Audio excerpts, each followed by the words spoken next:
Sorry, it's DJ. ये week पूरा जगन्नाथ यात्रा का है। जगन्नाथ जी की यात्रा 27 जून से 5 जुलाई तक चलेगी। तो मैं कोशिश करूंगी जगन्नाथ जी के बारे में आप लोग को कुछ जानकारी दे सकूं। आज मैं अपने चैनल रंग बिरंगी दुनिया से आप लोगों को जगन्नाथ जी के बारे में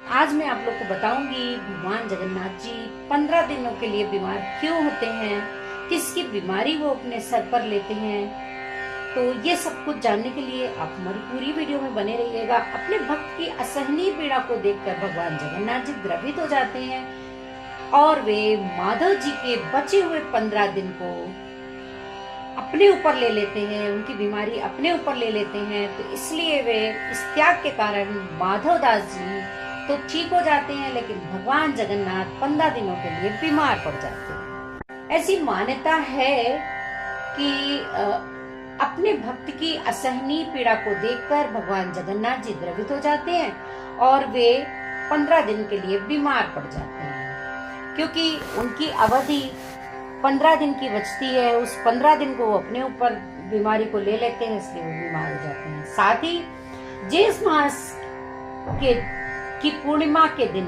महास्नान के बाद भगवान जगन्नाथ जी 15 दिन के लिए बीमार हो जाते हैं और एकांतवास में चले जाते हैं। इन 15 दिनों के बाद जब भगवान पूरी तरह स्वस्थ हो जाते हैं तो वे रथ पर बैठकर नगर भ्रमण के लिए निकलते हैं, जिसे हम भव्य रथ यात्रा के रूप में जानते हैं। ये कथा भगवान और भक्त के अटूट रिश्ते और भगवान की करुणा और उनके त्याग को दर्शाती है। हर साल रथ यात्रा से पहले भगवान जगन्नाथ जी बीमार हो जाते हैं और उस समय किसी को दर्शन भी नहीं देते, वो एकांतवास में रहते हैं। जानते हैं क्यों जगन्नाथ जी को आता है बुखार, कैसे होता है उनका इलाज, क्या है परंपरा।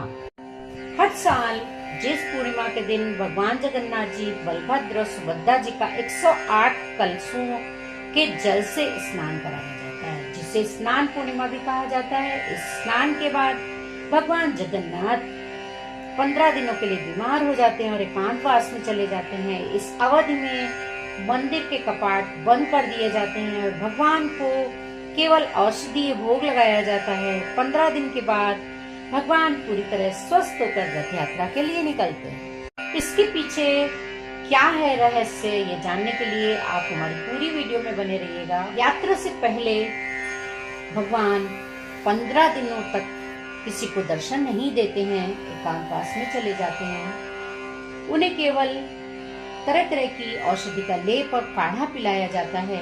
इसके बाद भगवान जगन्नाथ आषाढ़ मास के शुक्ल पक्ष की द्वितीया तिथि को पूरी तरीके से ठीक हो जाते हैं और अपने भाई बहन के साथ रथ पर सवार होकर मौसी के घर गुड़िंचा पहुंचते हैं। लेकिन ऐसा क्यों होता है कि भगवान जगन्नाथ 15 दिनों के लिए बीमार हो जाते हैं? इसके पीछे का रहस्य मैं आपको बताती हूँ।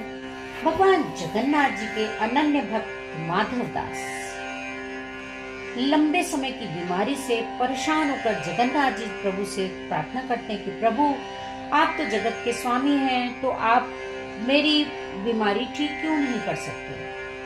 इसके जवाब में भगवान जगन्नाथ ने कहा, मित्र माधव दास, मैं तुम्हें मोक्ष देना चाहता हूँ। पिछले जन्म के कर्म भोगने के बाद तुम पवित्र हो जाओगे। अभी तुम्हारी बीमारी के बस 15 दिन ही बचे हैं। ये सुनकर माधव दास रोने लगे कि मुझे बहुत पीड़ा हो रही है। तब प्रभु जगन्नाथ ने माधव दास की 15 दिनों की बची हुई बीमारी अपने ऊपर ले ली। माधव दास जी ठीक हो गए, लेकिन प्रभु जगन्नाथ जी बीमार पड़ गए। इस दिन ज्येष्ठ पूर्णिमा थी। तब से ही ये परंपरा, भगवान जगन्नाथ ज्येष्ठ पूर्णिमा के बाद से ही 15 दिन के लिए बीमार हो जाते हैं और एकांतवास में चले जाते हैं, जिसे अनासर भी कहा जाता है। वहीं जब 15 दिन बाद ठीक हो जाते हैं तो नयनासर उत्सव का मनाया जाता है, यानी कि रथ यात्रा निकाली जाती है। आपको बता दें कि 27 जून 2025 को भगवान जगन्नाथ जी अपनी मौसी के घर गुड़िंचा पहुंचे। वहां वो 1 सप्ताह विश्राम करेंगे। इसके बाद वापस जगन्नाथ मंदिर में विराजमान होंगे। इस यात्रा में रथ खींचने के लिए हर साल लाखों की संख्या में देश विदेश से श्रद्धालु वहाँ पहुँचते हैं। मान्यता है कि इससे मोक्ष का रास्ता आसान हो जाता है। माधवदास जी कथा को मैं विस्तार से बताऊंगी। प्रभु जगन्नाथ के एक मित्र थे माधवदास। बचपन में ही उनके माता पिता शांत हो गए थे, तो बड़े भाई के आग्रह पर उन्होंने विवाह कर लिया और अंत में भाई भी उन्हें छोड़कर सन्यासी बन गए। तो उन्हें बहुत बुरा लगा। फिर एक दिन पत्नी का अचानक देहांत हो गया तो वे फिर से अकेले पड़ गए। पत्नी के ही कहने पर वे बाद में जगन्नाथपुरी में जाकर प्रभु की भक्ति करने लगे। माधवदास के संबंध में बहुत सारी कहानियां प्रचलित हैं। उन्हीं में से एक कहानी है प्रभु जगन्नाथ के 15 दिन बीमार पड़ने की। प्रभु जगन्नाथ रथ यात्रा के 15 दिन पहले बीमार पड़ते हैं। माधवदास जी जगन्नाथपुरी में अकेले ही रहते थे।